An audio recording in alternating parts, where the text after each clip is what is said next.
présent, je vous propose de partir en Ukraine. L'Ukraine, 2000 km de la France à vol d'oiseau. Un territoire européen, un territoire en guerre, une guerre hybride qui sévit aujourd'hui sous nos yeux. Notre invité revient d'Ukraine, il y était il y a quelques jours, et j'ai l'immense plaisir d'avoir à mes côtés Thomas Withington. Cher Thomas, merci d'être avec nous aujourd'hui, d'être notre invité. Merci beaucoup, Mélanie. Bonjour. Je continuerai en anglais avec votre permission parce que c'est un peu facile pour moi les particularités techniques, par exemple, sur ce sujet. It's a pleasure to welcome you here in Paris. So thank you very much to be here with us for this TV show. We're going to talk about Ukrainian front. You are just coming from some just days before. You were there. What can we say today? What's going on there? And what is the cyber role does in the cyber war going there? It's an excellent question, Melanie. As you say, I've just come back from Ukraine, where I've spent a bit of time. And one of the things that's interesting to observe in that theatre of operations is that the cyber war is very much in full swing. We probably don't hear that much about it in France and in Europe and across the world more generally. We tend to hear about the missile attacks, obviously what we call the kinetic aspects of the war. But certainly there is a cyber conflict that is raging over Ukraine, both inside and outside Ukraine's borders. So what can we say maybe about the cyber warfare used parts of the counter-drone battle in Ukraine? What can we say precisely there?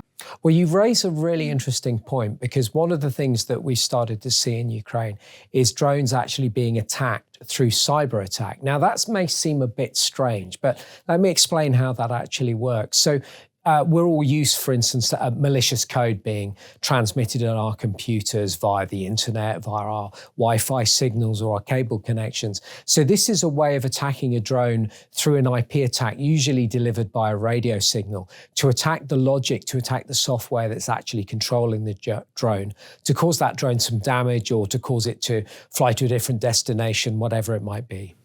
So the cyber warfare is used, and we know it with the electronic warfare. What can we say about these key points in the war in Ukraine today? Well, I'm really interested in the subject of the relationship between cyber warfare and electronic warfare. For many years in the electronic warfare discipline, there's been discussion over the extent to which cyber attacks would be used and delivered using a radio signal. But we're actually seeing this now starting to play out in Ukraine, the drone attacks being one example. But I think we can say with some confidence that this will be a feature of future conflicts, and it's likely to be something that increases.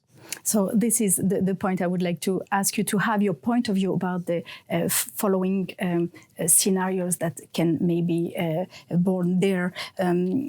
What do you think about intensification, normalization? I think if you take the Ukraine conflict as a kind of petri dish of experimentation in the future direction of warfare, we're seeing, for instance, mass use of drones in that conflict. We're seeing significant use of ballistic missiles, of drones for attack, for instance. These are sort of hallmarks of that conflict. And I think one of the things that we may see in future battle is that those vectors, those means of waging war, will be intensified yet further. So if we expand our horizons to the Asia-Pacific, look at the tensions involving the People's Republic of China and the United States and her allies, heavens forbid there is any conflict, but if there is, I think we'll see many of the hallmarks of Ukraine taken to the next level, if you like, in a future war.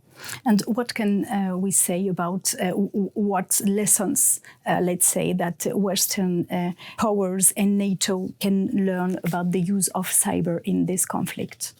I think an important sort of lesson to learn from Ukraine is that cyber will be front and center of future battles. That won't just be on the tactical battle, so on the battlefield, if you like, but that will be all the way to the sort of strategic battle which is fought between nations, between, if you like, even competing political ideologies. Mm-hmm. We've seen that, for instance, with the Israel-Palestine conflict. This is not something in the cybersphere that's just confined to those two nations.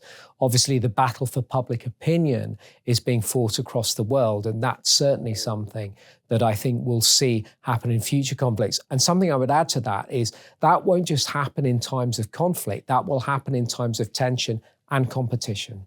Thank you very much, Thomas. It was a great pleasure to welcome you and especially welcome you here in Paris. Thank you so much. Thank you for the invitation, Melanie.